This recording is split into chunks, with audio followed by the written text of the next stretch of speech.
안녕하세요. 사연에 빠지다의 DJ 민영입니다. 오늘도 두 가지 사연 준비되어 있으니 재미있게 들어주시고요. 구독과 좋아요 버튼도 잊지 말고 꾹 눌러주세요. 그럼 오늘의 사연 함께 시작해볼게요. 안녕하세요. 여러분과 유튜브 영상으로 만나 뵙게 되어 반가운 마음입니다. 배운 데 없이 막대기에 자라 버릇없는 사람을 보면 흔히들 하는 말이 있죠. 저 아비 어미도 모르는 놈의 자식. 어린 시절 반 친구가 날 먼저 때려서 싸웠는데 그 친구 엄마는 날 보며 이렇게 욕했습니다. 태어나 보니 부모가 없는 운명을 짊어졌을 뿐인데 부모가 없이 자란 놈이라고 손가락질 당해야 하는 인생은 가혹하기만 했죠. 물론 그러한 제 신사한탄이나 하자고 여러분 앞에 사연을 쓰고 있는 건 아닙니다. 전 만인이 부러워하는 의사가운을 입는 사람이고 두 자녀와 아내가 있는 가장으로 잘 살고 있거든요. 저런 세상 사람들 욕 듣기 싫어서 악을 쓰고 살아왔던 노력의 대가입니다. 전 세상에 증명해내고 싶었습니다. 부모 모르고 자란 사람도 충분히 능력 있고 하자 없는 사람일 수 있다는 것을요. 그럼 어떻게 제 이야기를 한번 들어보시겠습니까? 환감이 넘은 남자가 무슨 연유로 이 유튜브를 알게 되었냐고요? 사실 이 채널을 알게 된 것은 아내의 영향이었습니다. 아내가 빨래를 갤 때나 설거지를 할 때 이 사람은 여기만 주야장천 듣고 있더군요. 그런데 얼마 전 회식 때 우리 병원 양간호사가 여기 채널 이야기를 하더군요. 그녀는 우리 병원에서 오랜 시간 근무하며 서로의 가정사도 대략 알고 있는 그런 동료입니다. 원장님 사연도 누구 못지않게 기막혀요. 어떻게 한번 여기 유튜브에 원장님 사연도 보내보세요. 갑자기 저보고 생전 안 해본 장문을 하라니 고교 시절 이후로 써본 적 없는데 말이죠. 하지만 동틀 무렵부터 서재에 앉아 지난 세월을 돌이켜보고 글로 쓰는 이 시간은 의외로 즐겁더군요. 열흘가량 애써가며 글을 쓰다 이렇게 제 사연을 보내게 된 거죠. 그러니 실력이 없더라도 너그러이 이해해 주시기 바랍니다. 3살의 저는 서수원 버스터미널에 버려졌습니다. 8살 때부터 키워주신 수녀님은 코끼리 무늬의 작은 네일을 보여주며 저에게 말씀하셨죠. 수각이는 누군가가 이렇게 예쁜 옷을 입혀줄 만큼 사랑받고 태어난 아이야. 부모님께서 어떤 사정이 있으셔서 버려졌다지만 말이야. 앞의 위로보다 뒤에 버려졌다는 표현이 더 제 마음에 와닿았죠. 초등학교에 입학하기 전까지 수녀님과 보육사가 운영하는 작은 쉼터에서 자라다가 전 보육원으로 입소하게 됩니다. 원래 있던 쉼터와 달리 규모도 크고 딱딱하고 차가운 분위기였죠. 사기 밥그릇에 먹던 밥을 철로 된 식판에 담아서 먹을 때마다 집안 이때기보다는 기숙학교에서 지내는 기분이었어요. 하지만 그것이 나쁘지만은 않았습니다. 제 친구 성철이를 만나게 되었거든요. 학교 끝나고 마음 맞는 애들끼리 고철산 근처에서 놀다 그만 종아리가 찢어지는 사고를 당하고 말았습니다. 너무 아파서 눈물까지 흘렸지만 위험한 데서 마음대로 놀았다고 혼날까봐 원장님이나 보육원 선생님들에게 이야기하지 못했어요. 너 다리에 피가... 성철이는 쪼르르 원장님에게 제 다친 사실을 고해바쳤고 바로 원장님의 꿀밤이 제 머리통으로 날아왔죠. 화를 내는 원장님 손을 잡고 바로 인근 작은 의원에 가서 응급처치를 받았습니다. 심하게 다쳤는데 아빠한테 진정 말씀드리고 병원에 왔었어야지. 아빠 아니에요. 우리 보육원 원장님이세요. 나도 아빠가 없이 자랐어. 전쟁통에 아비 없이 큰 놈들이 어디 한둘일까? 그래도 이렇게 의사라도 되었지 않았냐? 네 부모가 있든 없든 아플 때는 병원에 오는 거야. 알겠니? 하얀 수염이 가득난 그분 말씀에 왜 눈물부터 나는지 사내 아이가 창피한 줄을 모르고 엉엉 울었습니다. 그때부터였는지 모릅니다. 의사가 항상 제 동경의 대상이 되었고 다행히 공부머리는 타고났던 전 의대 진학을 목표로 달려왔습니다. 고아라는 이유 하나만으로 누구나 나를 어찌나 색안경을 끼고 보는지 그 시선들은 절 아프게 했습니다. 그렇지만 그 의사 선생님에게 그렇게 오만하고 고압적이던 보육원 원장님도 연신 허리를 굽히며 응대해 주더군요. 출생으로 시작된 모멸감에서 벗어난 길은 오로지 의사로 성공하는 것뿐이다. 그때부터 저에게 꿈이라는 것이 생겼죠. 내 친구 성철이도 공부를 아주 잘하는 녀석이었습니다. 의대가 목표인 저와는 달리 그는 육군 사관학교에 진학할 뜻을 두고 달려왔어요. 요즘 군인은 인기 없는 직업이라지만 우리 때 군인, 그것도 육사 출신 군인하면 출세의 상징이었거든요. 멋들어진 교복을 걸쳐 입고 가슴에 펴 절도 있게 직각 보행하는 육사 생도가 보이면 누구나 돌아보며 눈길을 떼지 못하는 당시 젊은이들에게 선망의 대상이었죠. 운동도 잘하고 친구들에게 리더 역할을 곧잘하던 성철이에게 육사는 아주 잘 어울리는 것 같았습니다. 그렇지만 성철이는 지금도 춥기만 오르면 고등학교 2학년 때의 일을 이야기하곤 합니다. 내가 말이지, 부모 밑에서 안 자랐다고 해도 어디서 끌려본 적이 없는 놈이야. 근데 그때 처음 현실의 벽을 느꼈다. 고1 담임이 불러서 날 조롱까지 하더구라. 넌 근본도 모르는 고하지 않냐? 거기는 이놈아 사돈의 8촌까지 탈탈 털어서 혹시 북계에 연루된 자가 있는지 신원조사까지 해서 입학 허가해주는 대단한 곳이야. 그런데 핏줄도 모르는 고아인 네가 무슨 육사니? 아직도 네가 언감생심 헛꿈 꾸고 있다는 거 모르겠냐? 내가 운동을 못해, 공부를 못해. 그 어떤 놈하고 붙어도 자신이 있었는데 담임의 고아라는 한마디에 아무 대꾸도 못하겠더라. 날 낳아준 얼굴 모르는 부모랑 세상이 원망스러워서 그날 나 처음 술에 입 대봤다. 그래서 네가 지금 이렇게 말술이 되었구나. 우리는 함께 보며 웃어댔겠습니다. 그렇지만 절친인 제가 저놈 속을 모르겠습니까? 성철이는 그날 이후 육사를 단념하고 경찰대학으로 진로를 변경했습니다. 경찰에 입문한 뒤 강력계 형사의 길만 걸어온 그는 몇 년 전 총경 직급으로 경찰에 꽂힌 서장까지 됐죠. 불알 두 쪽만 달고 세상에 나온 아이들이 한 녀석은 경찰서장, 그리고 한 녀석은 정형외과 개원을 하고 있으니 이 정도면 꽤 성공한 인생입니다. 전 언제나 같이 밥 먹고 일상을 이야기할 가족이 그리웠는데 제가 레지던트를 하던 시절에 지금의 아내를 만나게 되었죠. 담당하는 병실에 어느 여자 환자분을 간호하느라 매일같이 병원을 오가던 한 아가씨였어요. 그 환자분은 폐렴으로 입원한 70대 노인이셨는데 자기 딸도 아니고 손녀딸이 매일 간호하러 오는 모습에 왠지 눈길이 갔습니다. 물론 또 저희 아내가 곱기도 했지만요. 하루는 그녀가 옥상 휴게실에서 전화하며 심각한 얼굴로 있길래 못 본 척 지나가 주려고 했습니다. 그런데 지나가는 내 팔을 갑자기 확 잡더군요. 왜 그러십니까, 보호자분? 우리 할머니 정말 폐암이에요? 얼마 못 사신다고 들었어요. 안 돼요. 저 키우신다고 고생만 하시다 이제 좀 살만해진 분인데 선생님 좀 살려주세요. 마음은 난감했지만 그녀를 진정시키고자 이야기를 들려주었습니다. 일찍 여인 엄마 대신 할머니가 엄마처럼 키워주셔서 자기는 잘 자랄 수 있었다고요. 아버지는 할머니가 이렇게 아프신데 해외에서 일한다며 당장 오지도 못한다네요. 적어도 아빠 얼굴 볼 때까지만이라도 할머니 살게 해달라고 절 붙잡고 사정했습니다. 그렇게 말하는 그녀의 마음이 똑똑히 전해졌어요. 아니, 그날부터 제 마음에 들어온 그녀를 제 아내로 삼고 있었는지도 모르죠. 제 아픈 부모 모시기도 꺼려서 병원에 버리고 가는 사람들이 종종 있습니다. 그런 요즘에 이렇게 효심 가득하고 착한 처자라니. 다행히 아내의 할머니는 장인어른이 귀국하셔서 얼굴도 뵙고 제가 결혼 인사드릴 때까지 잘 계셔주셨습니다. 아쉽게도 손녀딸 결혼식 올리기 전에 눈을 감으셨지만요. 이렇게 심성도 얼굴도 고운 아내 덕에 큰아들 작은딸과 함께 제 가족이 생겼습니다.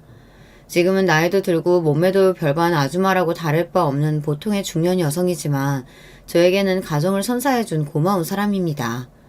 그리고 제가 의사 월급이 신청치 않은 시절에도 제 옆에서 묵묵히 우리 가정을 건사해준 사람이거든요. 의사 생활이 아주 많이 바빠서 아이들과 함께 놀아주고 많은 시간을 보내주지는 못했지만 가끔 아이들 등학교 때 손잡고 같이 가준 날이 있었어요. 제가 옛날부터 꿈에 그리던 일이었거든요.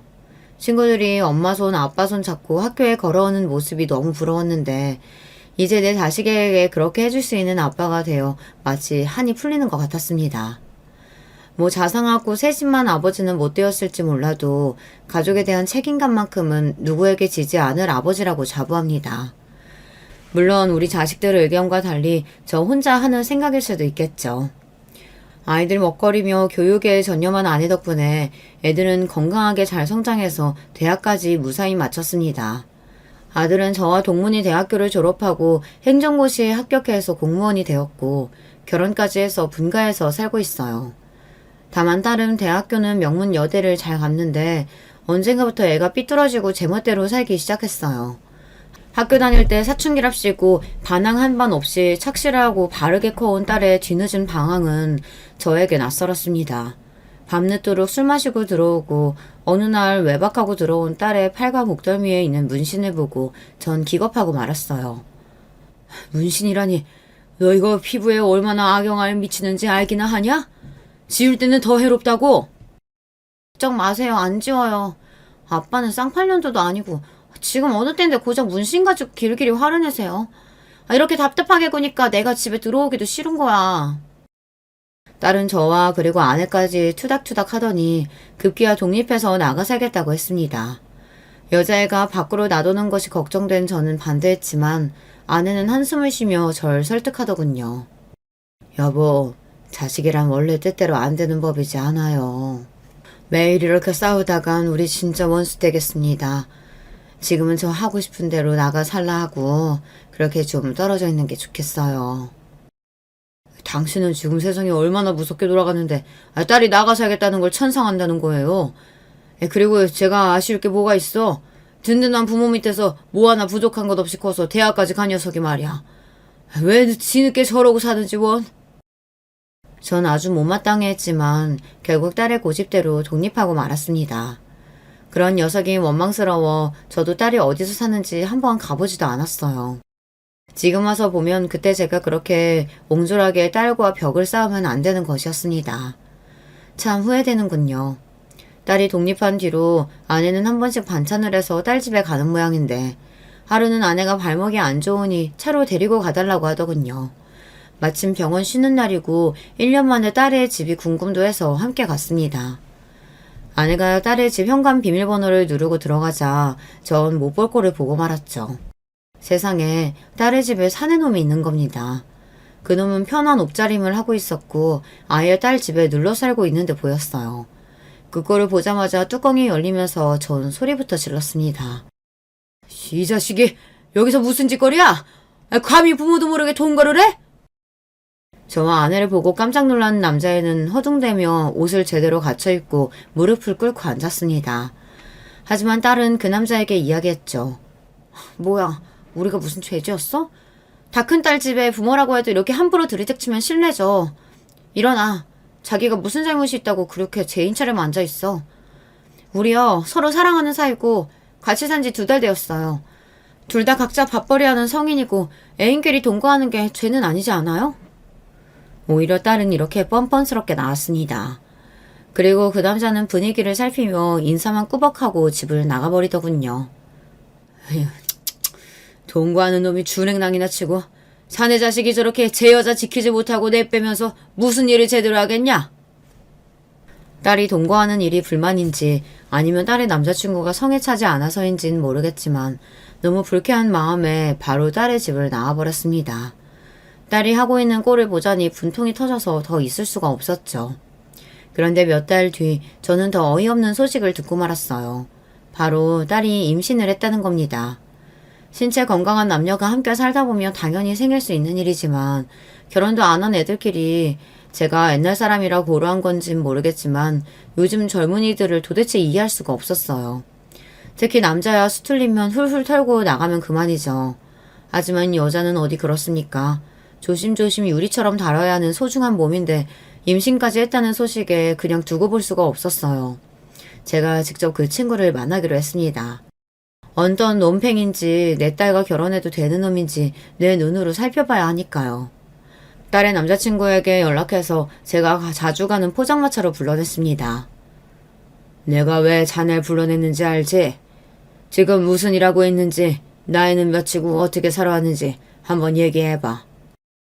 처음에는 쭈뼛대던 녀석이 점점 술을 마시면서 제가 편해졌는지 솔직한 이야기를 하더군요. 아버님, 제가 죽이고 싶을 만큼 미우시죠? 제가 현지랑 정식으로 결혼하고 산 것도 아닌데 임신까지 시켜서 아버님 어머님 심경이 어떠실지 짐작이 갑니다. 사실 임신 이야기에 처음엔 저도 너무 당황했어요. 조심한다고 했는데 이렇게 되고 보니까. 그래서 너도 어떻게 해야 할지 모르겠다는 얘기냐? 저는 하고자 하는 계획이 명확합니다. 한 번도 현지를 가볍게 생각해 본 적이 없어요. 늘 결혼하고 싶은 여자로 소중히 대했고 지금도 변함없습니다. 다만 현지는 아직 저하고 결혼하려는 확신도 없고 아이를 낳겠다고 결정도 못해서 기다려주는 중이에요. 현지가 제 아이 낳도록 아버님께서 설득 좀 해주시겠습니까? 어라. 녀석은 생님 같던 첫인상과 달리 꽤 남자답고 책임감 있는 모습을 보여주었습니다. 4년대 대학을 나와서 회사의 영업부서에 있는 샐러리맨으로 이 정도면 딸과 결혼해도 괜찮겠다는 확신이 섰어요. 그래서 저도 현지에게 생긴 아이를 낳고자 설득했고 그해 겨울에 제 딸은 결혼식을 올렸습니다. 한동안 딸네 부부는 별일 없이 잘 사는 것 같았어요. 다만 우리 집에서 내세운 원칙, 한 달에 한 번은 친정집에 와서 가족 식사를 하는 것이었죠. 저 역시 아무리 바빠도 그날만큼은 다른 일을 잡지 않았지만 아무리 생각해도 좀 의아한 날이 있었습니다. 약속에 딸은 안 오고 사위 혼자만 방문한 것이죠. 현지는 뭐하고 자네만 왔나? 현지는 잔업 있다고 오늘 회사에 출근했어요. 그렇다고 가족 약속을 미룰 수 없다고 저만이라도 가라면서 현지가 어머님 좋아하시는 튤립꽃까지 사다 주었네요. 사위는 무안한 듯 웃어넘기며 아내에게 튤립 꽃다발을 안겨줬습니다. 혹시 자네 부부싸움에서 혼자 온 건 아니겠지? 제 질문에 사위는 당황하며 손사래를 쳤어요. 하긴 둘이 싸웠다면 딸이 집에 오고 사위는 발길도 주지 않았겠다 싶어서 곧 의심을 거두고 사위와 식사를 하다 보냈습니다. 하지만 현지는 결혼 이후 집에 오지는 못해도 꼭 아내와 전화통화를 하루에 한 번씩은 하며 가깝게 지내고 있었죠. 하지만 최근 들어 그렇지 않았던 모양이죠. 아내는 서운하다는 듯 중얼거렸습니다. 애가 매일같이 전화해서 사소한 일도 잘 얘기하더니 요즘 들어 점점 전화를 안 하네. 내가 해도 잘 안 받고. 아마 우리 태어난 손주 돌보느라 바빠서 그런 거겠죠? 그러면 궁금하면 직접 집에 찾아가면 되지. 혼자 속 끓이면 답답하지 않아? 내가 찾아가면 또 사위도 불편해하고 괜히 눈치 보이네요. 이번에 담근 열무김치도 갖다 주긴 해야 하는데. 그럼 내일 나랑 같이 가보지. 최근 진료 스케줄이 여유가 생겨 아내와 함께 딸의 집에 가기로 했습니다. 저도 딸 얼굴 본 지 2달은 넘은 것 같고 요즘 부쩍 그 아이가 보고 싶더군요. 딸 준다고 아내가 만든 음식을 양손 무겁게 들고 딸 집에 도착해서 현관문을 두들겼습니다. 이윽고 현관문에서 제 딸이 나왔죠. 하지만 제가 기억하는 동글동글한 얼굴에 생기 넘치는 표정의 딸이 아니었어요. 초췌한 얼굴에 어두운 표정으로 나온 현지는 갑작스러운 우리의 방문에 꽤 놀라했습니다. 얘, 너 어디 아프니? 얼굴이 너무 안 좋네. 일단 반찬 많아요. 냉장고에 넣으면서 설명해 줄 테니까 부엌으로 우선 가자. 아내가 딸을 데리고 부엌으로 가는 그 뒷모습을 본 저는 한 가지 이상한 점을 발견했습니다. 딸애는 부자연스럽게 다리를 절뚝이며 걸었고 허벅지와 팔 안쪽에 다발적 상처도 보였기 때문이죠. 떠올리기 싫었지만 의사적 소견으로는 타박상, 그것도 사람에 의해 발생한 외상으로 예상되었습니다. 애써 부정하며 저도 같이 부엌에 들어가 식탁에 앉았는데 한편에 놓여있던 약봉투가 보였어요. 딸이 처방받은 약은 꽤 많은 양이고 그 안에 든 연고며 약을 보는 순간 단순한 증세가 아닌 것 같았죠. 몰래 약봉투에 쓰여져 있는 처방전을 발부한 정형외과 연락처를 메모했습니다. 그리고 베란다에 나가서 병원에 전화해서 딸의 병명을 문의했어요. 질병에 관련된 사항을 본인 외에 알려주는 것은 개인정보보호법상 불가하다고 병원에서는 거절했습니다. 의료인으로서 이는 당연하고 또 제가 예상했던 반응이었죠. 하지만 그렇다고 해서 제가 물러설 수 없었습니다. 네, 이해합니다. 전 명일동에서 정형외과 하고 있는 개원이고요. 물론 환자 개인정보긴 하지만 그 환자가 바로 제 자식입니다. 아무래도 딸에게 안 좋은 일이 있는 것 같은데 도통 입을 열지 않아서 걱정이 큽니다. 혹시 언제부터 어떤 사유로 딸이 내원했는지요? 이렇게 진심으로 호소하니 병원에서는 딸의 치료 기록에 대해 알려주었습니다. 동거하던 시절부터 분기별로 한 번씩 크게 다쳐서 왔다고. 그런데 최근 들어서는 병원 오는 횟수가 늘었으니 혹시 가족 문제가 아닌지 잘 봐달라는 당부까지 덧붙이더군요. 우리 애를 이렇게 만들 사람은 오직 한 명뿐이었습니다. 그 자식에 대한 분노에 휩싸여서 경직된 얼굴로 딸의 앞에 서서 근엄하게 물었습니다. 너 다리도 절고 금몽자국하며 도대체 널 다치게 한 게 누구냐? 딸은 한상코 그냥 넘어질 상처라며 넘어가 달라고 하더군요. 이미 네가 다니는 병원에서 모든 사실을 들었다고 하니 그제야 딸은 오열하며 사실을 이야기했습니다. 우리 그이가요. 평소에는 좋은 사람인데 술에 취하면 좀 마초적으로 변해요. 평상시에 나누는 대화처럼 내가 조금이라도 대들면 다혈질적으로 화내거든요. 원래는 집안에 물건 던지거나 벽을 자기 주먹으로 치는 게 대부분이었는데 자기도 흥분을 주체하지 못하고 제 몸에 손까지 대고 말았어요. 아니 이게 무슨 소리야? 정서방한테 네가 맞고 자랐다는 얘기냐? 좀 더 자세하게 말해봐. 사실 그동안 저 정서방한테 여러 번 맞았어요. 처음에는 머리 꿀밤이나 팔 등을 찰싹 때리는 가벼운 수준이었거든요. 그런데 아기 낳고 끊기로 했던 담배를 다시 피는 것 같아서 제가 잔소리를 좀 했어요. 또 담배 피면 그땐 진짜 이혼이라고. 그러니까 갑자기 그가 절 밀쳐서 소파 테이블에 부딪혀서 전 그대로 쓰러져 버렸어요. 골반뼈가 다쳐서 지금 절뚝거리는 거예요. 우라질, 그 자식이 감히 내 딸을 건드려? 당장 짐 싸라. 왜 그런 자식을 참아주고 살고 있는 거냐? 아니에요. 우리 아이는 어쩌고요. 애 때문이라도 저 그 사람이랑 못 헤어져요.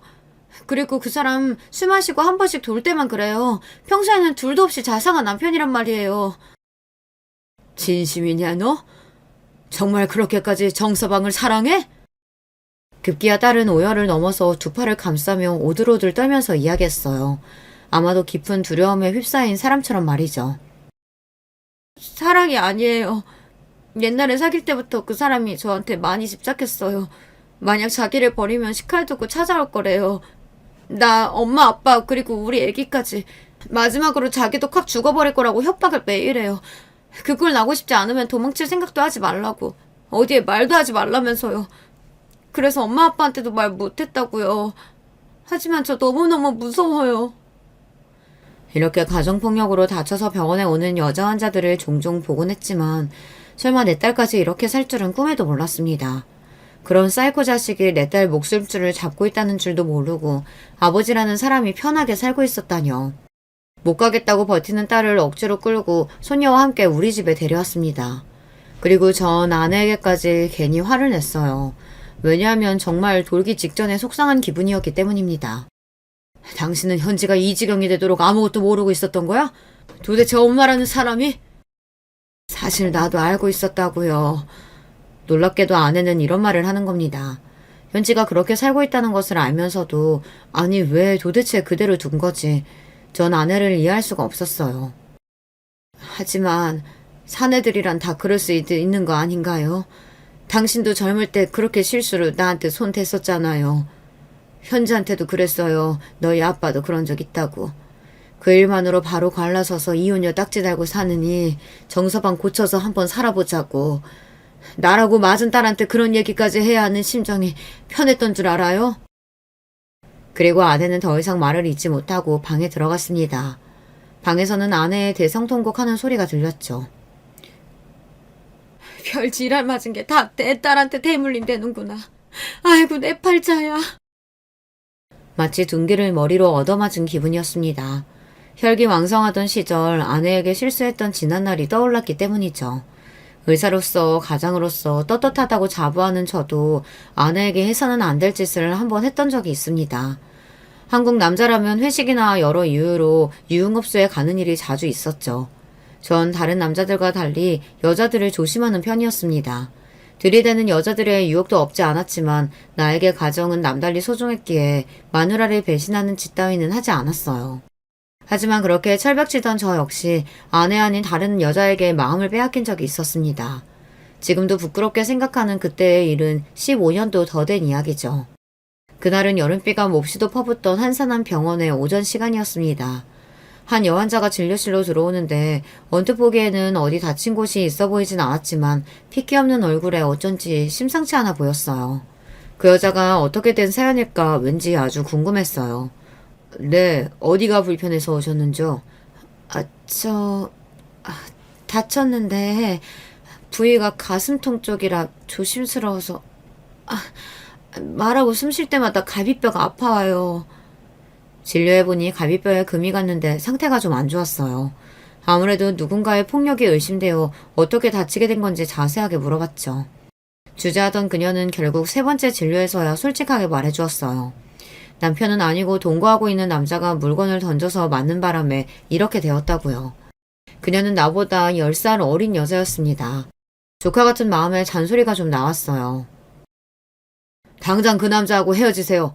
부모님이 귀하게 키운 딸이 이런 취급 당하는 거 아시면 억장이 무너집니다. 저 부모 같은 거 없어요. 고아로 자랐거든요. 지금 남자친구가 제 유일한 가족인걸요. 그 말에 놀라 그녀를 다시 보게 되니 그 얼굴과 표정과 눈매가 기억났습니다. 어렵지만 내 치부를 남들에게 드러내야 할 때 드러나는 민망함과 수치심. 저도 고아예요. 그래도 이렇게 잘 지내지 않습니까? 갈비뼈는 쉽게 부는 부위가 아니라서 일주일에 2번씩 꾸준히 내원하셔야 해요. 그리고 꼭 용기 내서 그 남자 떼어버리시고요. 술 먹고 죽이겠다고 달려드는 동거남을 막으러 그녀 집에 가주고 그녀가 외롭다고 할 때 같이 술도 마셔주며 그녀와 가까워졌습니다. 처음에는 동정심 혹은 나와 같은 출신이라는 동질감 때문에 신경 쓰는 것뿐이라고 생각했어요. 애써 제 마음을 부인했지만 점점 그녀를 환자가 아닌 사랑하는 여자로 대했던 것이 사실이에요. 제 마음을 제일 먼저 알아챈 것이 바로 병원에 있는 양간호사였어요. 원장님, 주제 넘은 줄은 알지만요. 함께하는 동료로서 또 여자로서 이 말씀을 꼭 드리고 싶어요. 최선영 환자와 밖에서 만나시는 거 맞죠? 단순한 의사-환자 관계가 아니라면 사모님 모르실 때 이쯤에서 정리하는 게. 양간호사 앞에서는 오해라고 잡아댔지만 솔직히 양심의 가책이 들었습니다. 누가 봐도 전 불륜하는 상황이었으니까요. 독하게 마음 고쳐먹고 그녀를 떼어내려고 노력했어요. 매일같이 찾아갔던 그녀의 집에 발길을 끊고 일주일이 지나고 한 달이 지나자 그녀가 미치도록 보고 싶어서 견딜 수가 없었습니다. 한밤중에 미친놈처럼 그녀의 집에 찾아가서 본 광경은 어이없게도 그녀는 전 동거남과 같이 있더군요. 트렁크 팬티 바람으로 나온 젊은 그놈은 제게 삿대질까지 했어요. 이제 아저씨 여자도 아닌데 이 한밤중에 왜 여길 찾아오냐 절 쫓아내려고 했습니다. 어안이 벙벙해진 전 그놈의 뒤에서 슬며시 나온 그녀를 쳐다보며 분통을 터뜨렸습니다. 역시 넌 창녀 같은 년이구나. 한 달 만에 남자를 갈아치워? 그것도 이런 쓰레기 같은 놈하고 다시 합친다고? 당신이 떠나도 난 다 이해하고 아무 원망 없이 받아들였어요. 외로워서 남자 없이는 못 살겠어서 내 품이 그립다는 사람 다시 들인 게 뭐 어때서요? 아니야, 난 널 떠난 게 아니라고. 가정을 생각해서 마음 정리해보려고 노력했지만 아무래도 너 없이 못 살겠어. 이혼이든 뭐든 할 테니까 우리 다시. 아니, 당신도 고아였잖아. 얼마나 자기 가정 소중하게 여기는지 알아. 나 때문에 바보 같은 짓 하지 말아요. 우리는 어울리는 한 쌍이 아니에요. 당신 가정으로 그만 돌아가세요. 마음 여린 그녀가 그렇게 단호하게 저를 밀쳐낼 줄은 몰랐습니다. 맥없이 그녀의 집에서 돌아서서 나오며 정신을 다시 차렸어요. 그 여자의 말이 맞았습니다. 제가 아무리 여자에게 미쳤다고 한들 소중하게 지켜온 내 가정을 파괴할 자신까지는 없었던 것이죠.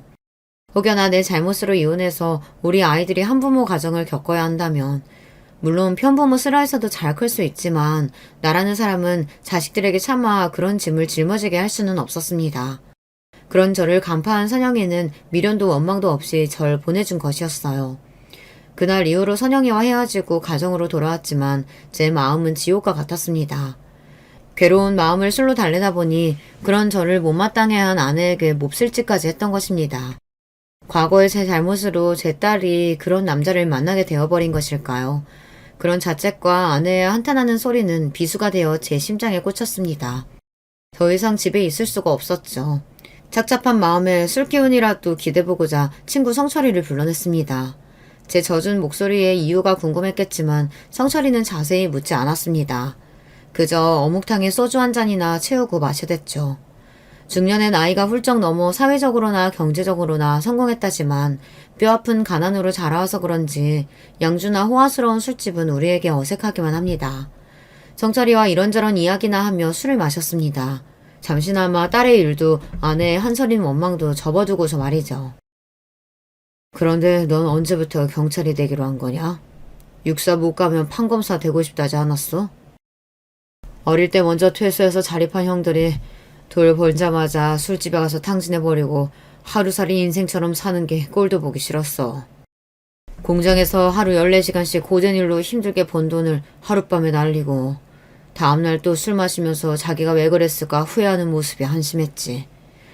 내가 퇴소하고 잠깐 재욱이 형네 집에 머물 때 형이 공장에서 같이 일하던 형님한테 사기당해서 죽으려고 하더라.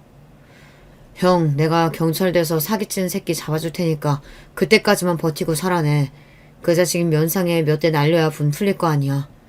그렇게 그 형 살아내라고 내가 붙잡았어. 그렇지. 잘했다. 그래서 재욱이 형한테 사기친 놈은 잡았냐? 우리처럼 평범한 가정에서 자라지 못한 고아들에게 가장 중요한 게 뭔지 아냐? 돈? 좋은 집? 아니, 바로 사람의 정이다. 사회에 나가면 누가 조금만 잘해줘도 간도 쓸개도 다 내어줄 것처럼 의지하게 되지. 그래서 사기당한 형 누나들 많이 보았으니 경찰대에 막 들어간 난 그 사람들을 위해서 뭐라도 해주고 싶었어. 평범한 사람들은 힘이 되어줄 때가 많잖아. 난 우리같이 자라온 사람들의 유일한 동화줄이 되어주고자 했는데 재욱이 형 사기친 놈 잡기는커녕 나중에 그 형 본인이 폭력 전과로 입건되더라. 고아 출신이 너나 나나 성공하기란 바늘에 구멍 뚫기야. 술이 좀 들어가니 딸이 사회에게 당했을 몹쓸 장면이 떠올라서 분노가 치밀었고 견디기 힘들었습니다. 그리고 경찰이 돼서 사람한테 못될 짓 하는 놈들 벌주는 상철이가 부러워졌죠. 그렇구나. 근데 그래도 네가 나보다 낫다. 범죄자들 쓸어담는 경찰, 그것도 서장님이 되었으니. 난 내 딸 하나 제대로 지켜보지 못하는 못난 아비건을. 제 말에 성철이는 마시던 소주잔을 내려놓고 날카로운 눈으로 저에게 물었습니다. 그게 무슨 말이냐? 딸 하나 지켜주지 못했다니 결혼한 현지 얘기야? 이럴 때는 너처럼 경찰 돼서 응징하고 그러고 싶은데 나는 사람 살리는 기술만 배운 놈이지 않냐. 사실은 제가 목격했던 일은 물론이고 현지가 그건 사위에게 당했던 일을 성철이에게 털어놓았습니다. 내 딸 현지가 태어날 때부터 결혼할 때까지 중요한 순간마다 성철이는 와서 제 딸처럼 축복하고 기뻐해준 사이였어요. 그런 조카와 같은 아이가 당한 일을 듣던 그는 눈썹이 잔뜩 성난 듯 치솟고 대본의 무서운 형사의 모습으로 돌변하더라고요. 내 친구이지만 그렇게 무시무시한 말투와 분위기는 처음 느껴보았습니다.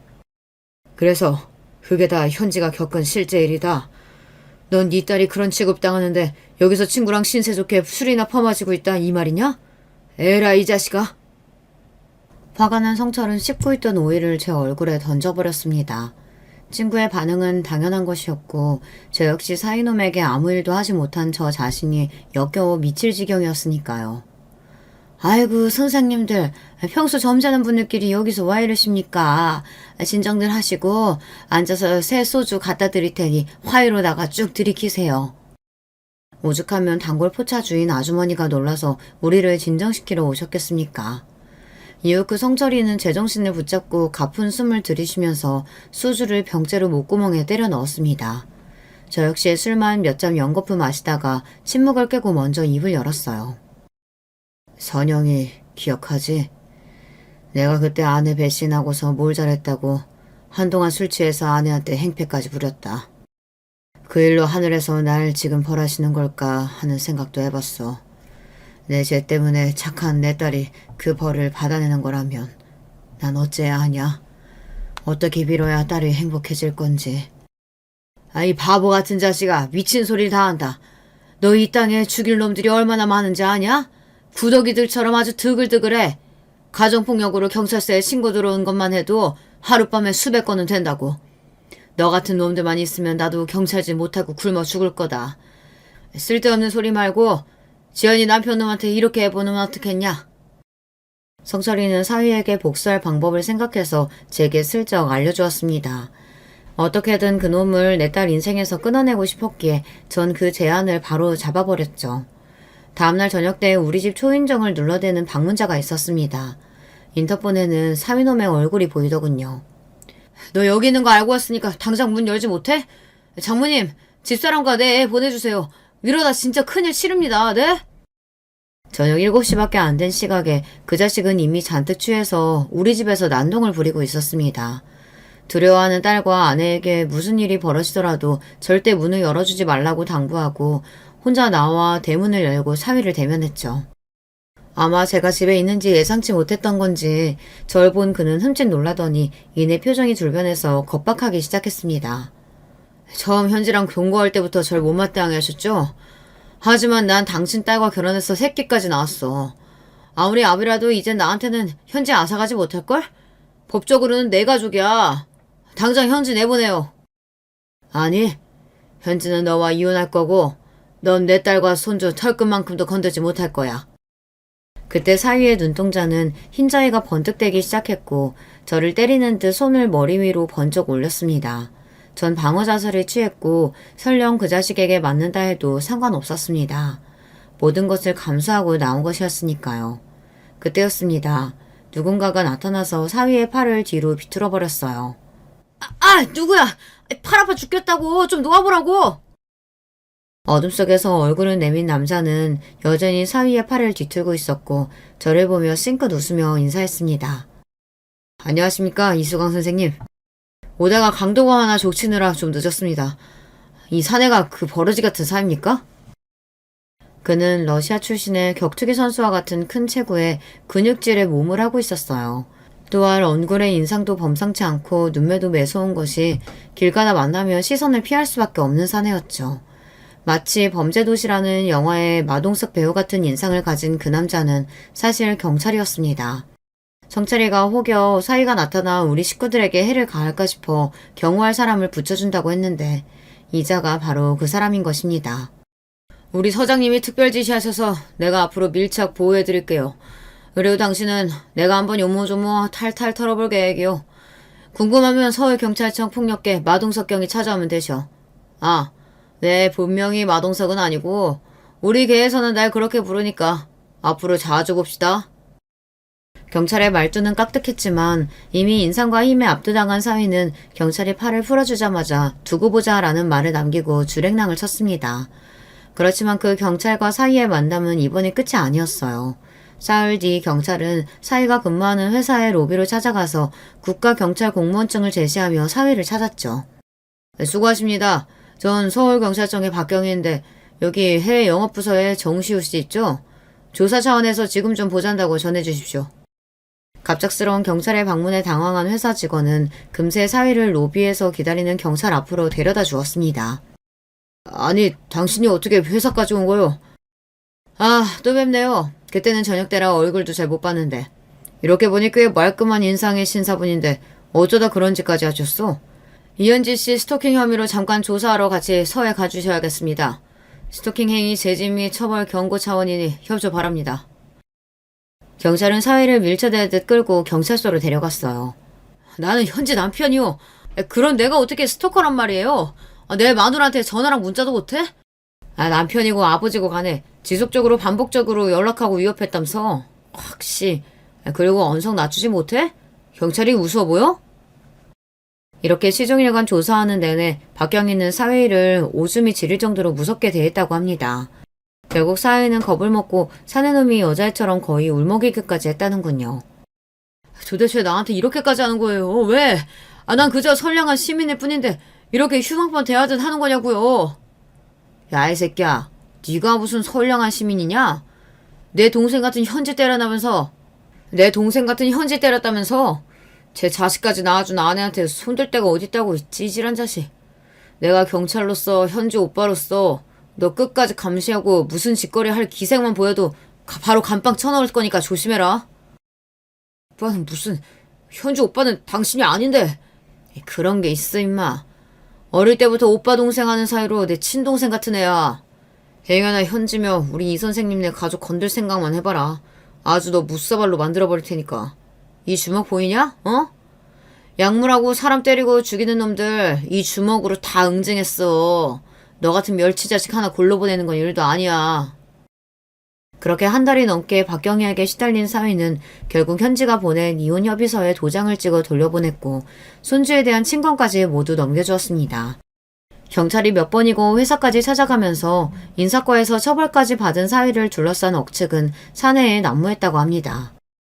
저렇게 얌전해 보이는 정 과장님이 무슨 일로 경찰서에 조사받으러 다닌 거야? 어디서 들으니까 사기쳤다는데? 아니야, 내가 듣기로는 의외로 주먹 좀 쓴다나 봐. 옛날에 조직폭력배 출신이었는데 손 씻었다가 최근 다시 범죄 저질렀다고. 어머머, 무서워라. 사람이 보기랑 완전 다르네. 정 과장님한테 이제 아는 채도 말아야겠다. 결국 사위는 더 이상 회사를 다니지 못하고 제 발로 퇴사했다고 하더군요. 소문이 파다하게 퍼져서 아마 동종업계 다른 회사로 취업하는 것도 어려울 것 같고요. 내 친구 덕에 딸과 우리 가족은 안전하게 사위를 떼어버릴 수 있었습니다. 감사의 인사를 전하려던 차에 성철이는 저에게 하나의 선물을 주었습니다. 너도 곧 환갑이지 않냐. 우리가 60년 사는 동안 뿌리도 모르고 살아왔지만 이제라도 한번 만나봐라. 너의 친부모님은 이미 세상 떠나진 지 오래고 형 한 분이 살아계시더라. 정철이는 저 몰래 전부터 제 혈육을 찾고 있었는데 최근에 형과 연락이 닿았다고 합니다. 뜻밖의 얘기에 전 혼란스러웠습니다. 어릴 때야 너무나 내 가족을 찾고 싶었죠. 만나면 왜 나를 버렸어야 했는지 이유도 묻고 원망도 해보고 참 할 말이 많았어요. 하지만 이 나이 먹고 혈육이 다 무슨 소용인가 싶었지만 성철이 얘기를 듣고 나서 밤잠을 이루지 못했습니다. 그리고 그 주요일 토요일에 한 설렁탕집에서 드디어 제 친형을 만나게 되었죠. 재환아, 너 정말 재환이 맞냐? 네 이름은 박재환이고 난 박순환이야. 우리가 태어난 곳은 경기도 안성시 죽산면이다. 아버지는 어릴 때 원양어선 탄다고 나가신 뒤로 소식이 두절되었어. 실종신고 뒤로 이미 사망 처리된 지 오래고 엄마는 남의 집 일하며 고생만 하시다 20년 전 63세의 나이로 돌아가셨다. 나도 없는 집에서 제대로 공부도 못하고 그냥 작은 가게 하나 내면서 하고 있어. 네가 없으면 입 하나 준다고. 엄마가 어느 날 널 버스터미널에 버리고 오셨는데 그때가 바로 아버지 실종신고한 직후였지. 널 두고 온 뒤로 엄마는 하루도 울지 않는 날이 없으셨다. 눈 감을 때도 네 이름만 되뇌다 가셨는데 좀 더 일찍 만났더라면 어머니 한은 풀고 가셨을 것을. 저보다 3살 많은 형은 겉보기에 10살은 좋기 많아 보였습니다. 까맣게 그을린 얼굴에 깊이 패인 주름이 그동안 그가 얼마나 고된 삶을 살아왔는지를 여실히 보여주었죠. 하지만 전 형이 하는 말이 그대로 마음에 와닿지 않았어요. 그가 읊어대는 우리 엄마 얘기고 가정사고 마치 남의 이야기를 듣는 기분이었죠. 그나마 내 진짜 이름과 생일을 찾은 것이 만족스러울 뿐이었어요. 형은 저에게 낡은 사진을 하나 보여주었습니다. 기억나겠나? 네가 2살 때 내가 5살 때 찍은 가족사진이야. 이게 유일하게 우리 내 가족에 실제로 있었다는 증거가 되겠구나. 처음 보는 그 흑백 사진 속 내 부모의 모습은 처음 보았지만 왠지 모르게 가슴속에서 무언가가 심하게 요동치고 있었습니다. 내가 이 사진 가져가도 되겠습니까? 물론이야. 엄마가 혹여라도 너 만나게 되면 이 사진 보여주라고 했다. 여기 입고 있는 옷. 네, 압니다. 내가 버려진 날 입고 있던 옷이라고 수녀님이 저에게 보여주셨거든요. 그 사진에서 제가 알 수 있는 거라고는 아기였던 제가 입고 있는 코끼리 무늬 네이뿐이었습니다. 그리고 그 오래된 그날이 마치 기억이라도 나는 듯 갑자기 제 눈이 촉촉해졌죠. 짧은 만남과 설렁탕 한 그릇을 비우고 형과 헤어졌습니다. 아마도 형은 상당히 힘들게 살아오신 것 같았습니다. 지금은 명절 때마다 화성시에 살고 있는 형을 한 번씩 만나러 내려가고 있죠. 나에게도 이제 명절에 찾을 피부치가 있다는 사실이 그저 고마울 뿐이에요. 형과 만나고 집에 돌아오면서 동행해준 성철이에게 고마운 마음이 들어 물끄러미 쳐다봤습니다. 형이라도 만나봤으니 그나마 다행이다. 이제 한 풀렸냐? 어때? 경찰서장 친구 덕 처음으로 본 소감이? 처음이라니. 내 딸 일도 그렇고 네가 참 내 은인이다. 정말 고맙다. 그런데 너는 네 가족은 찾아봤냐? 나라고 왜 안 찾아봤겠냐? 지금 하늘 아래 안 계시더라. 아무도. 그는 더 이상 말을 잇지 못했습니다. 이미 자신의 핏줄을 찾아보았지만 나에게조차 말하지 못할 어떤 사연이 있는 것 같아 전 다시 묻지 않았어요. 진짜 가족 만나보고 나면 내가 고아인 이유를 찾을 줄 알았어. 그 이유라도 이해되면 날 버린 엄마를, 가족을 용서할 수 있을 줄 알았는데 용서고 이해 구간에 그냥 마음이 헛헛하기만 하구나. 지금 내 가족들에게 최선을 다하고 싶은 마음뿐이야. 그래, 우리도 벌써 반평생 넘게 살았다. 이제 우리도 은퇴하고 노년으로 접어들겠지. 그러니 이제 그만 털어버리자고. 우리를 한평생 지겹게 따라다닌 고아라는 결핍. 그 하늘 말이야. 친구 녀석의 말이 맞았습니다. 어쩌면 고아라는 꼬리표는 남들이 지어준 게 아니라 제가 끝내 놓지 못하고 있는 것일지도요. 이 나이에 제가 고아라는 것이 무슨 의미겠습니까? 주변에 부모님이 계시던 친구들도 모두 잘 보내드리고 도리어 친구 중 몇 명은 병으로 사고로 세상에서 없어진 마당에 말입니다. 하지만 아직도 성철이랑 고아 시절 이야기를 하고 고아라서 이 악물고 살았던 세월에 대한 연민과 보상 심리가 아직 남아 있었던 것일 것 같아요. 그래서 이젠 모두 털어버리려고 하고 있습니다. 남은 세월 동안 병원 환자들을 열심히 돌보며 내 아내와 건강하게 사이좋게 살아갈 생각입니다. 이혼한 딸은 우리 집에 함께 살고 있는데 돌이 지난 손주놈이 어찌나 귀여운지. 그 녀석 보는 맛에 퇴근도 서두르게 되지 뭡니까?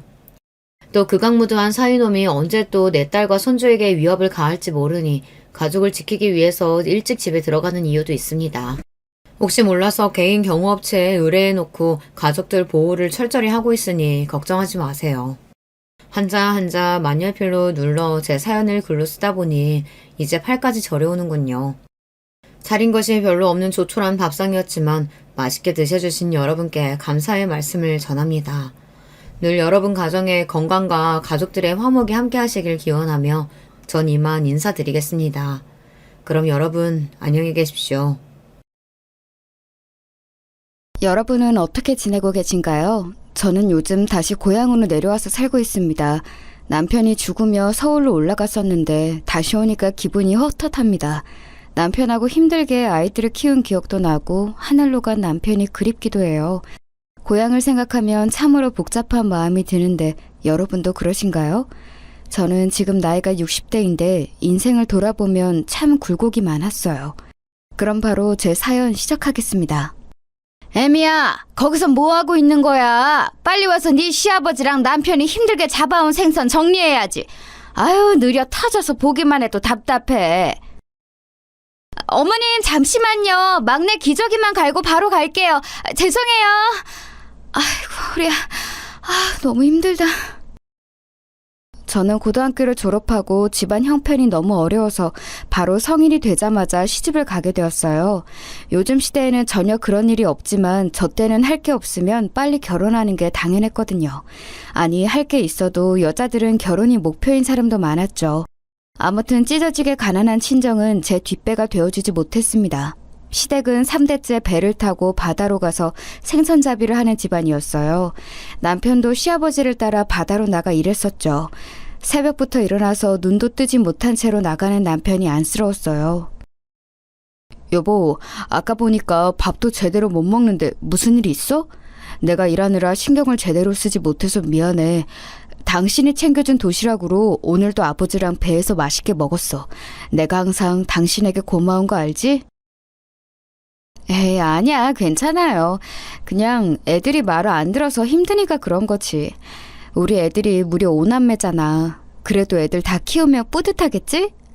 언제 다 클까 싶기도 하고. 그럼 당연하지. 나도 잘할 때는 몰랐는데 다 크니까 형제가 있는 게 그렇게 든든할 수가 없더라. 혼자 집에서 집안일하고 애들 키우느라 당신이 고생이 많아. 항상 고마워. 남편하고 저는 무려 5명의 아이를 낳았습니다. 저 때는 자식을 많이 낳는 것이 당연한 시대였어요. 문제는 남편이 바다에 가서 일하느라 워낙 바빴습니다. 그래서 저는 혼자 집에서 아이를 키우며 집안일을 하느라 정신이 없었어요. 아유, 반찬 이게 뭐니? 너는 친정에서 배운 음식이라곤 이런 멸치볶음, 두부조림 이게 다야? 너 같으면 이런 반찬하고 밥을 먹고 싶겠어? 어머님, 입맛에 안 맞으세요? 죄송해요. 제가 신경 쓴다고 썼는데 아직 많이 부족해요. 내일은 더 맛있게 만들게요. 혹시 드시고 싶은 거 있으세요? 있으면 해주려고? 또 소금 잔뜩 넣어서 짜서 못 먹게 하거나 한강물처럼 밍밍해서 아무 맛도 안 나게 할 거잖아. 너는 그래도 시집 온 지 몇 년이 지났는데 아직도 이렇게 서툴러? 죄송해요. 저도 열심히 한다고 한 건데 다음번에는 더 잘할게요. 그러니까 너무 노여워하지 마세요. 남편하고는 아무 문제가 없었는데 시어머니와 고부 갈등은 아주 심했습니다. 시어머니는 저를 대놓고 싫어하셨어요. 차라리 이유가 있으면 제가 고치기라도 했을 텐데 그런 것도 아니었습니다. 시어머니는 그냥 며느리인 제가 싫으셨던 거예요. 그래서 괜히 꼬투리를 잡아 저를 괴롭혔습니다. 심지어 시어머니는 우리 자식들도 성별로 차별하셨어요. 저랑 남편은 남아선호 사상이 하나도 없었고 모든 자식이 소중했는데 시어머니가 오히려 나서서 차별하더라고요. 계집 애들은 저리 가라. 이거는 우리 소중한 손자들 거니까 너희는 넘보지 마. 내가 우리 손자들만 먹이려고 시장 가서 사온 거야. 어디 손을 대려고 해? 대를 잇는 건 우리 손자들이야. 어머님, 그래도 애들인데 같이 나눠 먹으면 좋잖아요. 이렇게 아들만 챙기면 교육상에도 좋지 않고 또... 시끄럽다. 내가 내 돈으로 우리 손자들만 먹이겠다는데 뭐가 말이 많아? 너는 가서 빨리 밥이나 해. 곧 너희 시아버지랑 남편 올 때잖니. 우리 오남매는 장남, 차남, 그리고 셋째와 넷째는 여자아이고 막내는 남자였어요. 그래서 우리 딸들에게 저는 시어머니 몰래 더 챙겨주고는 했습니다. 이런 시어머니와 같이 살며 저는 나중에 만약 며느리가 생긴다면 진짜 잘해줘야겠다고 생각했어요. 그래도 남편과 시아버지는 저에게 시어머니처럼 못되게 굴지는 않았으니 그나마 버텼는데 그것도 오래가지 않았습니다. 왜냐하면 우리 가족에 불행이 찾아왔거든요. 그날은 천둥 번개가 치고 아주 비가 많이 내리던 날이었습니다. 보통 이러면 절대 배를 띄우지 않아요. 그런데 시아버지가 그날 유독 고집을 부리셨습니다. 이 정도는 괜찮다. 내가 바다에 나간 게 하루 이틀이야? 나한테 딸린 식구가 몇인데 가서 생선 한 마리라도 더 잡아서 가족들 먹여 살려야지. 걱정하지 말고 들어가라. 오래 안 있을 거야. 금방 올 거니까 걱정하지 마. 아버지 안 돼요. 그러면 저도 데려가세요. 혼자 이 날씨에 아버지를 바다로 보내는 것은 제가 용납 못해요. 여보, 어머니, 저 아버지랑 같이 다녀올게요. 보니까 비가 곧 그칠 수도 있을 것 같아요. 딱 보니까 안 돼. 가지마, 어? 지금 비가 이렇게 내리는 거 보면 분명 배가 뒤집힐 거야. 여보, 돌아와. 아우, 안 돼. 얘, 넌 뭐 하고 있는 거야? 빨리 네 시아버지랑 남편을 말려야지. 비가 너무 많이 내려 시야 확보도 어려웠는데 시아버지는 굳이 배를 타고 나가셨어요. 그런 시아버지를 혼자 보낼 수 없다고 남편은 따라갔고 시어머니는 말리셨죠. 저는 그날따라 유독 보채는 막내를 달래느라 정신도 없었고 무엇보다 시아버지의 고집을 아는 상태였습니다. 시아버지는 마음먹은 것은 반드시 해야 하는 분이셨거든요. 그래서 말려도 듣지 않는다는 것을 이미 알고 있었습니다. 그렇게 시아버지와 남편을 보내고 저도 당연히 마음이 편치 않았어요. 어떡하지? 비가 도저히 그치질 않네. 이러다 배가 뒤집힐 것 같은데. 저기 박 선장님, 지금 우리 시아버지랑 남편이 바다로 갔는데 돌아오라고 해야지 않을까요? 이 날씨에 배를 타고 바다로 갔다고? 목숨이 두 개야? 무슨 정신으로 그런 거야? 애초에 나가게 하지 말았어야지. 아이고, 그 양반 또 고집 부렸네. 죽고 싶어 환장한 게 아니라면 나가면 안 돼. 어떡하니 어떡해. 그러게 너는 왜 옆에서 보고만 있던 거야? 이러다 내 남편하고 아들 죽으면 다 너 때문이야. 알겠어? 하여간 도움이 안 돼. 아이고, 아줌마, 왜 그걸 며느리 탓을 해요? 본인들이 배 띄어서 나간 건데. 아무튼 일단 기다려 봅시다. 이러다 멀쩡하게 돌아올 수도 있어요. 워낙 배를 다루는데 선수니까 뭐. 시간이 점점 흐르고 마을 사람들도 같이 걱정하기 시작했어요. 기적처럼 다시 두 명이 돌아오길 바랐는데 해가 뜨고 비가 멈춰도 시아버지와 남편은 돌아오지 않았습니다. 결국 구조대가 나가서 2명을 발견했는데 안타깝게도 시아버지는 이미 하늘로 간 상태였어요. 정말 기적적으로 남편은 숨이 아직 붙어있는 상태로 발견되었습니다. 보통 이런 경우에 이렇게 살아있는 상태로 발견되는 게 진짜 희박하거든요. 너무 다행입니다. 의식은 없어도 나중에 눈을 뜰 수도 있으니 희망이라도 있잖아요. 돌아가신 분은 안타깝게 생각해요. 아이고, 여보. 내가 그렇게 나가지 말라고 했잖아. 나는 어떻게 살아? 아이고. 내 아들, 불쌍한 내 아들. 우리 아들 눈 떠봐. 엄마 왔어. 구조대원이 뭐라 하는지 귀에 들리지도 않았어요. 너무 충격적이었고 믿고 싶지 않았습니다. 시아버지는 손을 쓸 수도 없는 상태였고 우리 남편은 마치 잠을 자는 것처럼 병원에 그대로 입원하게 되었어요. 이게 다 너 때문이야. 이 망할려나. 네가 말렸어야지. 비가 그렇게 오는데 바다로 가는 것을 그냥 그대로 냅둬? 나였으면 절대 그렇게 안 했어. 내 남편 살려내라고. 아유, 왜 이러세요? 며느리가 무슨 잘못을 얼마나 했다고. 갑자기 혼자 5명이나 되는 아이들을 키워야 하는데 거기다 대고 이러면 어떡해요. 그리고 바다로 나간 것은 본인들의 의지였잖아요. 너무 뭐라고 하지 마세요. 당신이 뭘 알아? 저리 안 꺼져? 남의 집에는 왜 와서 난리야? 우리 집 일에 신경 끄고 갈 길 가. 내 남편 살려낼 거 아니면 꺼져. 시어머니는 우리 가족의 불행을 다 제 탓으로 돌렸어요. 이웃들이 말릴 정도로 저에게 심하게 뭐라고 했는데 막상 제 귀에는 들리지도 않았습니다. 저는 누구의 탓도 할 생각이 없었어요. 아니, 할 수가 없었습니다. 당장 제 밑으로 5명의 아이들이 있었는데 도대체 어떤 방법으로 돈을 벌어야 하는지 막막했거든요. 시집 와서 계속 집에서 아이를 낳고 살림만 했기 때문에 제가 할 수 있는 것은 없었습니다. 거기가 바닷가라 대부분이 수산업에 종사했는데 배를 타고 바다로 가는 법도 몰랐거든요. 그리고 알았다고 해도 우리 아이들이 그때 죄다 어렸어요. 일단 급한 대로 수산시장에 나가 물고기를 손질하는 법을 배웠습니다. 다행히 우리 집 사정을 아는 분들이 저를 직원으로 채용해 주셨죠. 힘들어도 꾹 참고 일했어요. 나가서 돈을 더 벌어와. 이 돈으로 우리가 어떻게 먹고 사니? 우리 아들 불쌍해 죽겠다. 이러다 우리 아들 죽으면 그땐 어떡할 거야? 내 새끼 병원비랑 우리 손자들 식비가 부족하잖아. 나가서 돈을 더 벌어오라고. 어머니, 저도 참을 만큼 참았어요. 제가 죽어라 밖에서 돈 벌어오는 거 모르세요? 아시잖아요. 동네 사람들도 저보고 안쓰럽다고 하는데 어머니는 왜 그러세요? 뭐? 네가 지금 집안의 남자들이 이 모양이 됐다고 시어머니를 우습게 하는 거냐? 내가 우스워? 우습냐고? 며느리가 시어머니한테 이래도 돼? 너 옛날이면 이미 집에서 쫓겨났어. 아무것도 가진 게 없으면서. 그래서 저도 열심히 일하잖아요. 새벽부터 일어나서 수산시장 가서 생선 다듬고 시간 나면 다른 식당 가서 설거지하고. 남들은 이렇게 일하는 제가 안쓰럽다고 하는데 도대체 어머니는 왜 저를 못 잡아먹어 안달이세요? 그런 생활이 지속되자 저도 더는 참고만 있을 수는 없더라고요. 그래서 시어머니와 다투는 일도 많아졌습니다.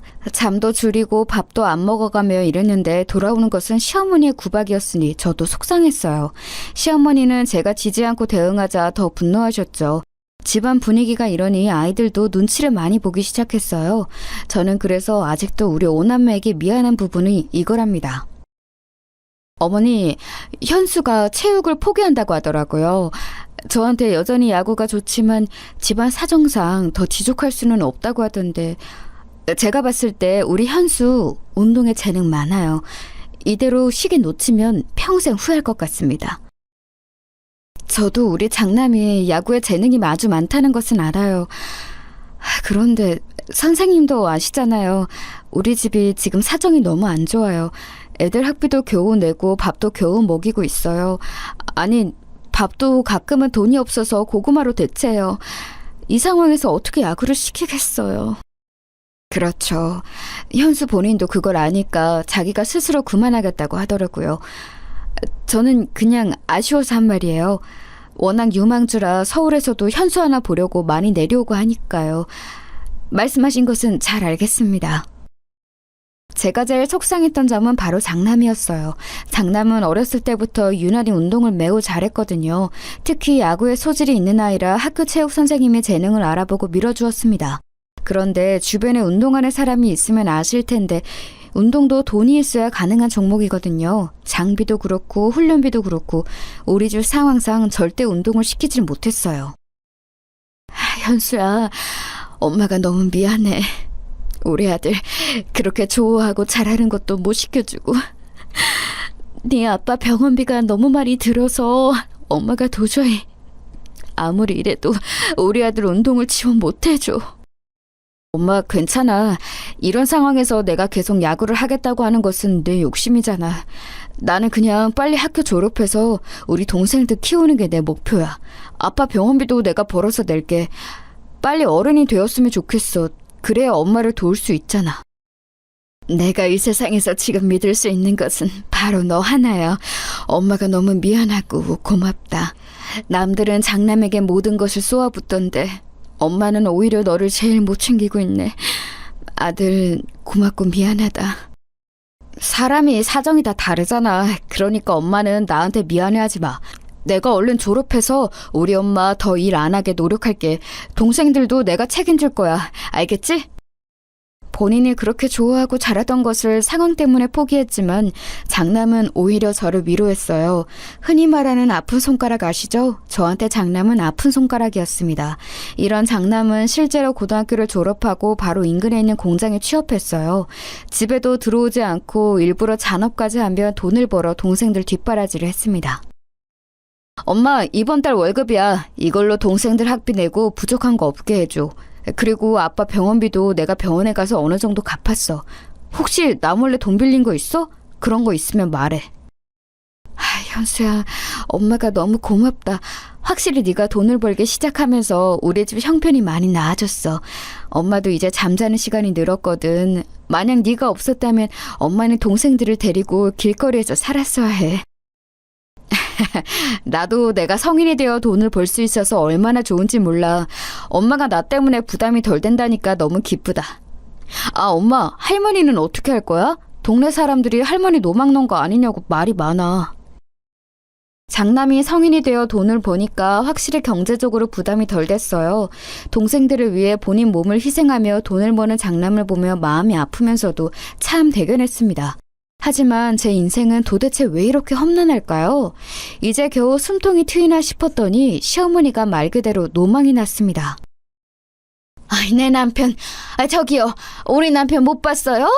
우리 남편은 바다로 갔나? 아닌가? 죽은 거 아니야. 우리 남편은 안 죽었어. 뭘 봐? 뭘 보냐고? 시어머니는 말도 안 되는 헛소리를 마구하며 동네를 돌아다녔어요. 워낙 좁은 동네라 서로가 아는 사이였는데 주민들은 우리 집에 와서 저에게 뭐라 하기 시작했습니다. 아니, 그쪽 집 사정 안타까운 건 나도 알지. 그런데 할머니 단속을 좀 했으면 좋겠어요. 내가 우리 집 앞을 무서워서 못 다니겠다니까. 저렇게 허공을 보면서 막 혼자 웃고 우는데 무서워 죽겠어. 나도 무서워서 왔어요. 아니, 혼자 저러면 누가 뭐라고 하나? 왜 지나가는 사람들한테 시비를 걸어? 심지어 아이들한테도 그러더라고. 우리 아들한테는 갑자기 본인 아들이라고 병원에 있는 사람이 내 아들이래. 말이 돼? 그러셨구나. 죄송해요. 제가 우리 할머니 단속 열심히 할게요. 그러니까 우리 집은 그만 찾아오세요. 우리 동생들도 그렇고 어머니도 곤란해하잖아요. 아주머니들 제가 대신 사과할게요. 그러니까 화 푸시고 집에 가셔요. 네? 주민들이 화가 나서 집에 오면 그걸 달래는 것도 우리 장남이었어요. 자라면서 그런 장남에게 제가 얼마나 심적으로 의지했는지 모릅니다. 시어머니는 결국 치매 판정을 받았고 우리 집에는 환자가 2명이나 생기게 되었습니다. 시어머니의 치매 증상은 환청, 환각 등이 있었고 자꾸 집을 나가는 증상이었어요. 엄마, 할머니가 또 집 밖으로 혼자 나갔어. 진짜 할머니 때문에 미치겠어. 너무 힘들고 피곤해. 이게 이번 주에만 도대체 몇 번째야? 우리 너무 힘들어. 저번에는 우리 학교 앞에서 난동을 피워서 내가 얼마나 친구들 앞에서 창피했는지 알아? 그리고 자꾸 나만 보면 아빠를 그렇게 찾아. 아이들은 시어머니의 치매 증상에 상당히 고통스러워했습니다. 그래도 그런 시어머니를 다른 곳으로 보낼 수는 없었어요. 요양원에 보낼 돈이 없었거든요. 그렇게 치매 시어머니를 모시고 살던 저한테 그나마 다행이었던 점은 남편이 몇 년 후에 눈을 떴다는 사실이었습니다. 여보, 이게 얼마만이야? 나는 당신이 영영 깨어나지 못할 줄 알았어. 이렇게 눈을 뜨다니 나 너무 기뻐. 내가 옆에서 열심히 간호할 테니까 조금만 더 힘을 내자. 지금 깨어난 지 얼마 되지 않아서 말하는 게 힘들 거라고 했어. 굳이 말 안 해도 돼. 남편이 의식이 들자 옆에서 간호할 사람이 필요했어요. 집 안에는 치매 환자가 있었고 병원에는 이렇게 수발들 사람이 필요했죠. 몸이 하나여도 모자랐던 시절이랍니다. 남편의 몸이 완전히 회복될 때까지 저는 거의 병원에서 지냈어요. 그래서 치매 시어머니를 돌보는 일은 장남이 거의 도맡아서 했습니다. 나머지 아이들은 시어머니를 감당하는 것을 힘들어했거든요. 현수야, 미안하다. 엄마가 아빠 간호하느라 집에 신경을 못 쓰네. 일하느라 바쁜데 이렇게 할머니랑 동생들까지 돌보고. 엄마는 너한테 왜 이렇게 미안한 일만 생기는 걸까? 우리 아들 고맙고 미안하다. 엄마, 힘들 때일수록 뭉쳐야 하는 게 바로 가족이야. 그러니까 나한테 미안하다는 말은 그만해. 나는 진짜로 우리 가족을 위해서라면 전혀 힘들지 않아. 오히려 우리 동생들이 나를 믿고 의지했으면 좋겠어. 저한테 유일한 버팀목은 우리 장남이었어요. 이런 생활이 지속되면서 다른 자식들은 대학도 가고 본인 하고 싶은 일들을 하며 자기 살 길을 찾아갔습니다. 누구 하나 탈선하지 않고 잘 자라주어 고마웠어요. 그러면서 본인을 희생하며 동생들에게 자기 인생을 바친 장남에게 미안한 마음은 더 커지게 되었습니다. 내가 형보다 먼저 결혼해도 진짜 괜찮아? 형, 혹시 만나는 여자 있으면 먼저 결혼해도 돼. 평생 성인이 되자마자 우리 책임지느라 그동안 고생 많았어. 이제 형도 형 인생 살아야지. 안 그래, 엄마? 그래, 맞아, 현수야. 이제 가족들에게 그만 베풀고 네 인생 살아. 둘째는 결혼한 여자가 있으니 다행인데 우리 현수는 만나는 여자도 없는 것 같던데 맞니? 아이 참, 몇 번을 말해. 나는 괜찮아. 그러니까 둘째 네가 먼저 결혼해도 돼. 그리고 내가 그동안 모은 돈으로 집도 얻어서 살아. 나는 내 인생은 우리 가족을 위해 희생하기로 예전부터 마음먹었어. 나머지 동생들도 결혼하는 거 다 봐야 마음이 편할 것 같다. 형, 고마워. 이 은혜 절대 잊지 않을게. 나는 형이 얼마나 고생하면서 돈 벌었는지 다 알아. 심지어 장남은 남들은 다 하는 연애도 하지 않았어요.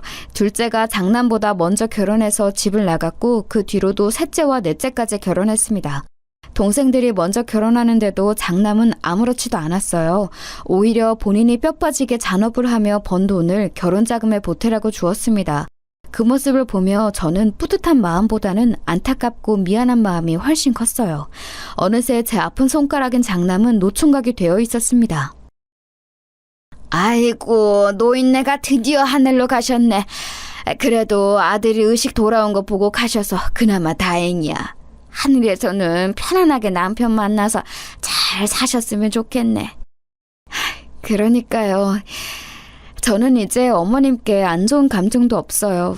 그냥 이제 말 그대로 편안한 상태가 되시길 바래요. 천국에서라도 행복하게 살아야죠. 우리 어머님도 고생 많으셨어요. 시어머니도 시아버지를 따라 하늘로 가게 되었어요. 막판에 치매가 매우 심해서 저도 많이 힘들었습니다. 그런데 막상 돌아가시니 제 마음이 마냥 편하지는 않더라고요. 너무 미운 시어머니였는데 미운 정이 들었었나 봐요. 시어머니가 돌아가시고 남편도 어느 정도 어눌하게 말은 할 수 있는 상태가 되었습니다. 의사는 남편의 상태가 좋은 편은 아니라 언제 죽어도 이상하지 않은 상태라고 하더라고요. 그래도 살아있어서 다행이라는 생각이 들었어요. 이렇게 힘든 인생이어도 버티면서 살고 있었는데 한 가지 좋은 소식이 들려왔습니다. 엄마, 나 만나는 여자 생겼어. 큰 문제가 없다면 아마 이 여자와 결혼할 것 같아. 우리 근처의 도시에 사는 여잔데 내가 일하면서 왔다 갔다 하다 만나게 됐어. 어리지만 예쁘고 친절해서 이런 사람이라면 결혼하고 싶더라. 뭐? 아, 세상에, 우리 첫째 아들이 드디어 결혼한다고? 이게 무슨 일이야. 엄마는 이제 죽어도 여한이 없어. 우리 장남의 결혼이 내 인생의 고민이었는데 어머, 웬일이니? 장남이 드디어 결혼할 여자를 찾았다는 거였어요. 얼마 지나지 않아 장남은 며느리가 될 여자를 집으로 데려왔습니다. 저는 시어머니에게 시집살이를 심하게 당했다고 했잖아요. 그래서 우리 며느리들이 심기를 건드리는 것을 매우 싫어했어요. 오히려 우리 딸들보다 며느리들에게 더 잘해줄 정도였습니다. 첫째 며느리가 집에 인사 온다길래 며칠 전부터 요리에 신경을 썼어요. 다른 자식도 물론 소중하지만 장남은 저에게 의미가 아주 특별했으니까요. 어머, 어머님, 이게 다 뭐예요? 제가 해산물 좋아하는 것은 어떻게 하시고 이렇게 준비해 주셨어요? 저 진짜 갈치조림은 밥 2공기도 먹어요. 세상에, 제가 다 좋아하는 것들이네요. 그러니? 다행이다. 내가 우리 장남에게 며느리 될 사람이 해산물을 좋아한다는 소리를 듣고 며칠 전부터 준비한 거야. 입맛에 맞았으면 좋겠네. 만약 입맛에 안 맞으면 미안하다. 다음에는 더 맛있게 해줄게. 첫째 며느리의 첫인상은 아주 좋았습니다. 어찌나 살가운지 우리 장남이 여자 하나는 잘 골랐다 싶었어요. 다른 며느리들은 착하고 선했는데 동시에 성격이 내성적이라 조용했거든요. 그런 며느리들이 싫었던 것은 절대 아닌데 아무래도 밝은 성격의 며느리가, 그것도 첫째 며느리가 좋았습니다. 현수야, 엄마가 네 결혼에 많은 돈을 못 줘서 미안해. 너는 동생들한테 그동안 모은 돈을 결혼 자금으로 줬는데 오히려 너는 가져가는 돈이 없네. 내가 진짜 너한테는 면목이 없다. 에이, 엄마, 내가 뭐 그런 거 바라고 애들 뒷바라지 했어? 아닌 거 알잖아. 애초에 나는 그 돈을 돌려받거나 나도 똑같이 받아야 한다는 생각 자체가 없었어. 그러니까 신경 쓰지 마. 너무 슬펐던 점은 장남은 일하면서 모은 돈을 다 동생들 결혼 자금으로 주었는데 저는 장남에게 줄 돈이 없다는 거였습니다. 장남에겐 평생 미안한 마음뿐이었죠. 그래서 첫째 며느리에게 더 잘하려고 애썼던 것도 있어요. 형님은 매번 시댁에 오면 하는 것도 없이 저렇게 혼자 앉아있어요. 솔직히 어머님이 며느리들한테 얼마나 잘해주시는데 너무해요. 어떻게 혼자만 쏙 빠져서 저럴 수가 있는 거죠? 요리가 익숙하지 않아서 그런가 보다. 내가 더 잘 테니 아가, 너도 가서 쉬렴. 나는 괜찮으니까 너무 걱정하지 말고, 응? 어머님 손목도 안 좋으시면서 왜 그러세요? 저야말로 괜찮아요. 형님은 제가 좋게 보고 싶어도 너무 밉상이에요. 저라면 절대 저렇게 행동 안 해요. 너무 얄미운 게 아주버님이 있으면 저런 행동 안 하는 거 아시죠? 첫째 며느리는 결혼하고 행동이 완전히 바뀌었어요. 여우처럼 장남이 있으면 살갑게 다가오는 척하며 도왔는데 장남이 자리를 비우면 아무것도 하지 않고 소파에 누워서 핸드폰을 하기 바빴습니다. 그걸 보며 둘째 며느리도 그렇고 딸들이 불만이 매우 많았어요. 내가 시누이 집 탄다고 할까봐 일부러 가만히 있는데 아무리 봐도 첫째 새언니는 너무해. 저라면서 엄마가 만든 반찬은 쏙 가져가더라? 어떻게 사람이 저러니? 아휴. 너무 뭐라고 하지 마. 그래도 너희 오빠랑 결혼해서 사는 사람이잖아. 그러니까 싫어도 티 절대 내지 마. 너희를 오빠를 봐서라도. 알겠어? 나도 당연히 오빠 생각해서 가만히 있는 거지. 우리 오빠가 평생 연애라고는 안 하고 우리를 위해 살아서 저런 여우 같은 여자한테 홀랑 속은 거지. 진짜 순진해서 걱정이야. 차라리 좀 놀 거 다 놀았으면 얼마나 좋아? 너의 오빠가 워낙 우리를 위해 살아서 그렇지. 엄마도 너희 새언니가 완전히 마음에 드는 것은 절대 아니야. 그냥 장남 얼굴을 봐서 참는 거야. 장남은 젊은 시절을 다 우리 가족을 위해 바쳐서 여자에 있어서는 문외한이었거든요. 그래도 본인은 만족하며 사는 것 같아 첫째 며느리에게는 전혀 티를 내지 않았습니다. 그러다 사건이 하나 발생했어요. 의식을 차린 후 병원에 계속 입원해 있던 남편이 하늘로 가게 되었습니다. 워낙 오래 입원해서 건강이 안 좋았고 예견된 일이었지만 당연히 슬펐어요. 그렇게 남편이 죽고 제 앞으로 사망보험금이 나왔습니다. 막내까지 결혼하고 다 나가서 살기 시작하니 집에는 저만 혼자 남게 되었어요. 시집 오고 계속 이 집에서 살았는데 시부모님은 다 돌아가시고 남편도 죽고 아이들도 결혼해서 나가니 저만 남았더라고요. 그러면서 저는 심하게 외로움을 타기 시작했어요. 미워도 미운 정이 차라리 낫더라고요. 제가 외로워하는 것을 제일 먼저 눈치챈 것은 바로 장남이었습니다. 엄마, 외롭지? 나랑 같이 살자. 내가 아내한테 말했더니 아내도 괜찮대. 나는 엄마가 혼자 그렇게 외롭게 사는 거 원하지 않아. 아유, 됐다. 나는 너희 할머니에게 시집살이를 너무 많이 당해서 며느리들 괴롭히는 것 질색이야. 내가 너희 집에 가면 며느리가 얼마나 괴롭겠어. 내가 그래서 아내한테 말했더니 아내가 오히려 그럼 이 집 팔고 돈 합쳐서 같이 살자고 하던데? 이번 주말에 아내랑 같이 찾아갈 테니까 진지하게 얘기해요, 그럼. 장남은 외로움을 타는 저에게 같이 살자고 얘기하더라고요. 하지만 며느리 눈치가 보여 가기가 싫었습니다. 시어머니를 모시고 살았던 입장이라 얼마나 고통스러운지 알거든요. 그런데 며느리는 장남과 찾아와서 저에게 같이 살자고 오히려 저를 설득했습니다. 저는 진짜 어머님하고 같이 사는 거 좋아요. 그러니까 이 집 팔고 우리가 지금 사는 집도 팔아서 더 넓은 곳으로 이사 가서 살아요. 어머님만 괜찮으면 언제든지 환영이에요. 아, 그러니? 나는 너희들에게 내가 짐이 될까봐 그게 무서웠는데 네가 그렇다면 나는 너무 좋지. 아이고, 가서 내가 최대한 거슬리지 않도록 하마. 고맙다. 며느리의 설득에 저는 남편의 사망보험금과 집을 팔고 남은 돈, 그리고 제 비상금까지 수중에 있는 모든 돈을 다 합쳤어요. 진짜 저에게 남은 돈이라고는 없는 상태로 그렇게 첫째 아들네 집으로 들어가게 되었습니다. 엄마가 이 돈들 다 장남에게 주고 싶은데 그래도 되는 거지? 너희도 알잖니. 첫째가 너희 결혼자금 되느라 내가 장남에게 준 돈이 없어. 엄마의 마지막 소원이야. 엄마, 당연하죠. 게다가 지금 엄마까지 모시고 산다는데 당연히 그 돈은 형을 주는 게 맞지. 우리는 아무 불만이 없어요. 여기서 싫다고 하면 안 되는 거지. 맞아. 형이 우리 키우느라 얼마나 고생했는지 아는데 누가 여기서 싫다고 그래? 오히려 우리가 형한테 갚아야 하는데 그럴 수가 없어서 속상하지.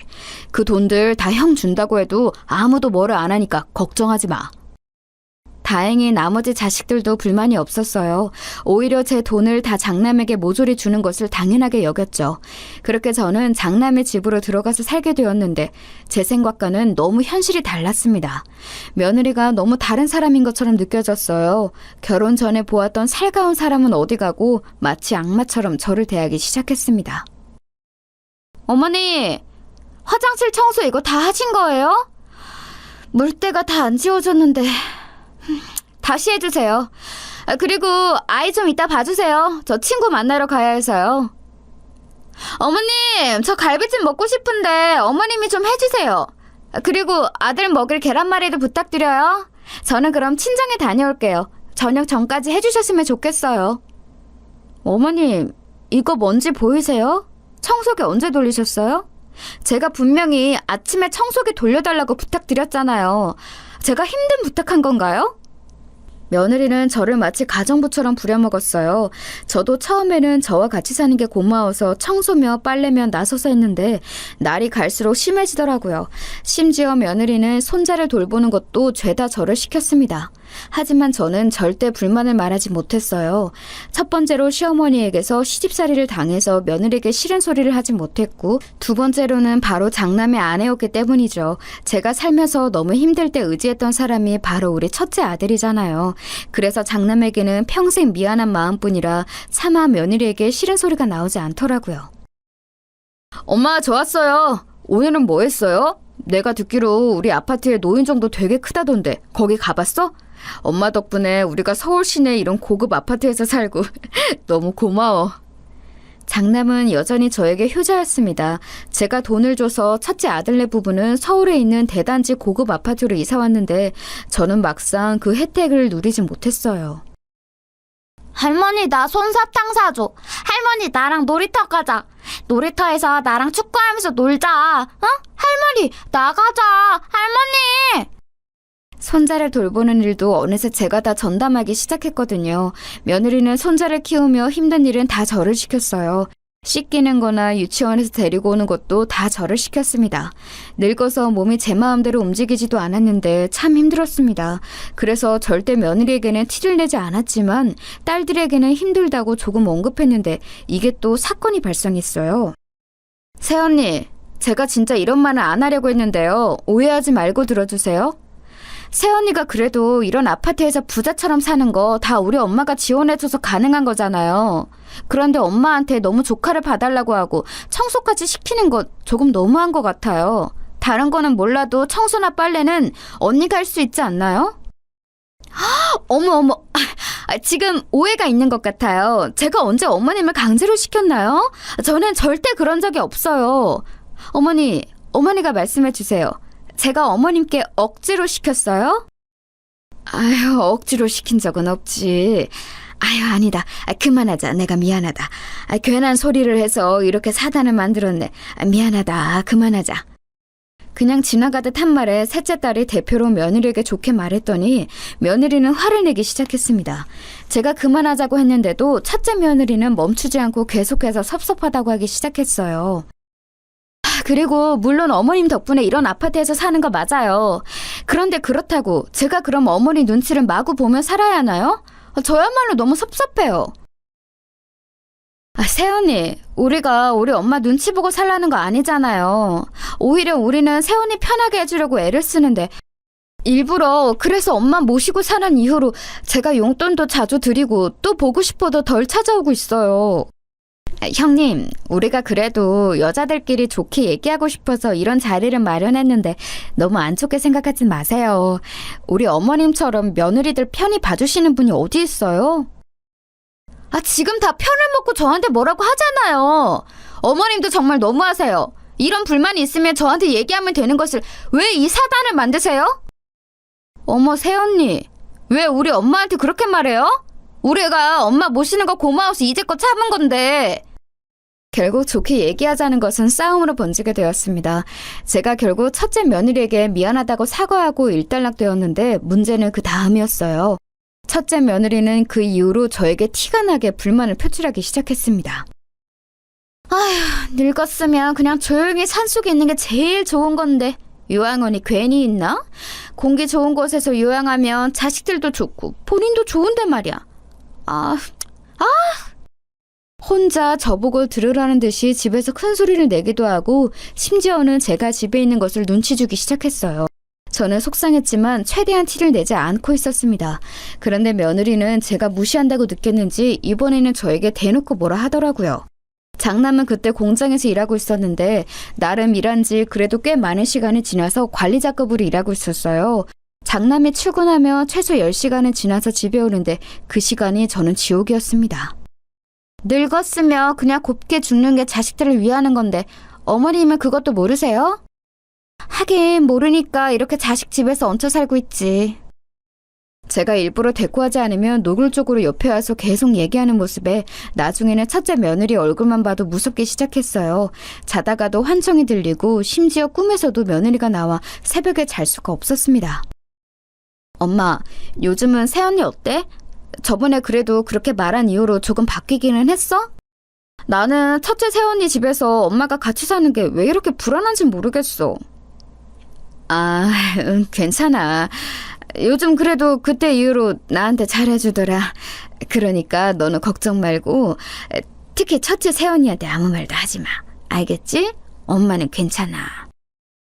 괜히 자식들에게 티를 냈다가 저번처럼 크게 싸움이 날까 두려워서 그러지도 못했습니다. 그냥 저만 참으면 될 일이라고 생각했어요. 그러다가 사건이 하나 더 터지게 되었습니다. 제가 그날 손자를 데리고 갔다가 그만 바로 헛디뎌서 넘어지게 되었어요. 손자를 안고 넘어져서 다행히 손자는 다치지 않았습니다. 엄마, 이게 무슨 일이야? 괜찮아? 아유, 안 그래도 몸도 안 좋으면서 왜 손자를 데리러 갔어? 아이고, 속상해라. 내가 일하다 놀라서 바로 뛰어왔어. 의사가 뭐래? 엄마는 괜찮아. 다행히 우리 손자도 다친 곳이 없다더라. 나는 깁스만 조금 하고 있으면 될 것 같대.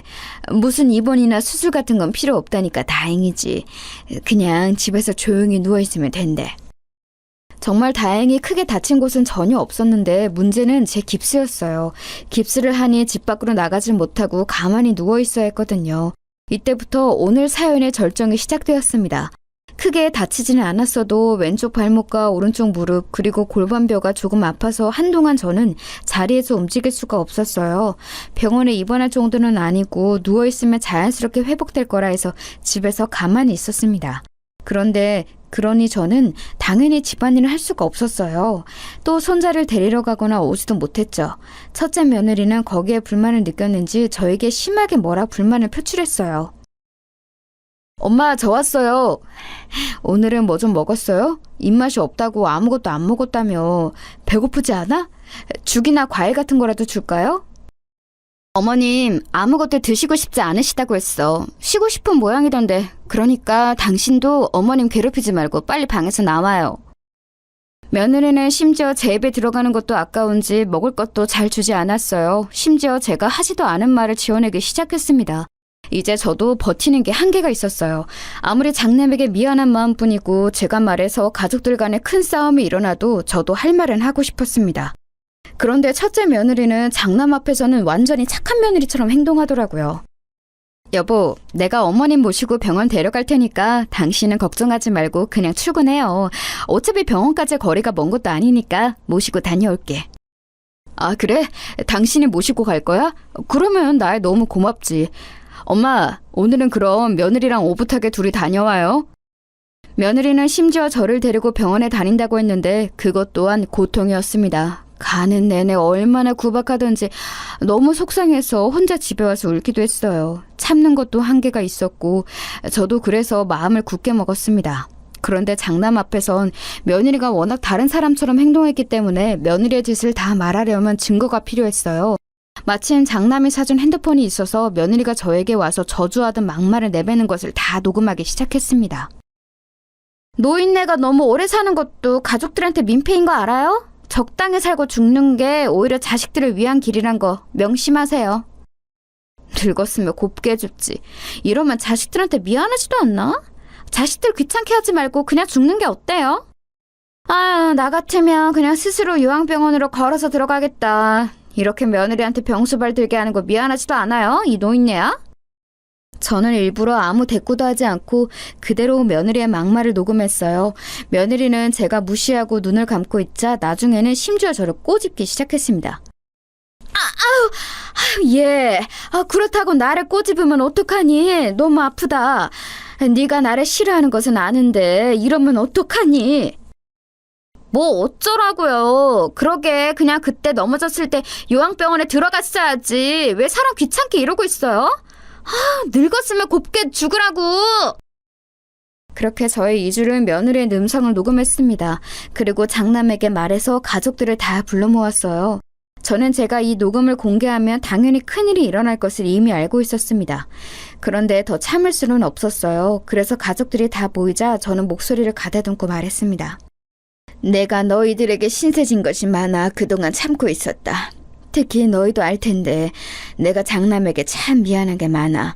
어려서부터 우리가 힘들 때 장남이 얼마나 우리를 도왔니. 혼자 고등학교 졸업식도 하기 전에 공장에 가서 일하고. 나는 그때 우리 첫째 아들을 생각하며 눈물밖에 나오질 않아. 그래서 내 아픈 손가락이 장남이기도 하고 최대한 우리 아들의 인생을 더 망치게 하고 싶지 않았어. 제가 여기까지 말하자 자식들은 다 공감하는 표정을 지었어요. 첫째 며느리만 저를 남몰래 째려보고 있었죠. 그래서 첫째 며느리가 나에게 아무리 못되게 굴어도 최대한 참았는데 도저히 내가 같이 못 살겠다. 지금부터 내가 녹음한 것을 들려줄 테니 판단은 너희가 해라. 이렇게 말하고 바로 핸드폰으로 녹음한 음성을 재생했습니다. 그러자 첫째 며느리의 막말이 가족들의 귀에 꽂히기 시작했죠. 어머, 이게 지금 뭐예요? 당장 멈춰요. 일이 내놔요. 언제 녹음했어요? 세상에, 웬일이야? 지금 이게 무슨 소리야? 당신 가만히 있어. 조용히 안 해? 엄마, 계속 틀어봐. 세상에, 늙었으면 조용히 죽으라고? 이게 우리 엄마한테 할 소리야? 당신 지금 제정신이야? 우리 엄마가 이런 소리를 들으면 같이 살고 있었던 거야? 나 너무 속상해서 말이 안 나와. 어떻게 세원이는 우리 엄마한테 이럴 수가 있어요? 우리가 엄마 공짜로 돌보겠어요? 매달 그렇게 돈을 줬는데 우리 엄마도 세원이 이런 고급 아파트에 살 수 있게 돈 많이 줬잖아요. 저한테는 앞에서 며느리 노릇은 혼자 다 한다고 온갖 앓는 소리를 다 하더니 뒤에서는 어머니께 이러고 있었던 거예요? 세상에, 어떻게 이렇게 사람이 이래요? 무섭다. 제가 녹음본을 다 재생하자 당연히 식구들은 난리가 나기 시작했습니다. 특히 장남은 화를 주체하지 못하고 몸을 떨며 울기 시작했어요. 당신이 어떻게 이럴 수가 있어? 나는 그것도 모르고 장모님하고 장인어른에게 얼마나 효도하고 있는데? 알면서도 어떻게 이래? 내가 처가에 들어가는 돈이 한 달에 얼마인지 알아? 우리 자식들이 다 당신에게 미안해서 그렇게 돈을 줬는데 그 돈은 다 받아갔으면서. 가족들의 원망이 다 첫째 며느리에게 향하자 첫째 며느리는 아무 말도 하지 못했습니다. 내가 나를 모시고 사는 것이 힘드니까 청소며 빨래며 음식이며 혼자 다 했단다. 심지어 본인 아들도 며느리는 돌보는 것이 싫었는지 내가 유치원 등하원도 했어. 나는 이 정도면 할 만큼 했다고 생각한다. 이제 더는 같이 못 살겠어. 첫째 며느리가 원하는 대로 나를 그냥 요양원에 보내주렴. 지금 무슨 소리를 하는 거야? 엄마를 어떻게 요양원에 보내? 내가 이혼할 거야. 나는 당신이 이렇게 무서운 사람인 줄 몰랐어. 우리 이혼하자. 이제 당신이랑 처가에 들어가는 돈은 땡전 한 푼도 없어. 이 집도 4명이야. 당장 나가. 장남은 크게 화를 내며 이혼 선언을 했습니다. 그러자 며느리가 어떻게 반응했는지 아세요? 그렇게 저에게 표독스럽게 굴던 사람은 사라지고 오히려 무릎을 꿇고 저에게 빌기 시작했어요. 어머니, 죄송해요. 제가 일부러 그런 것은 전혀 아니에요. 제 마음 아시죠? 제가 앞으로 잘할게요. 저 말들은 다 거짓이었어요.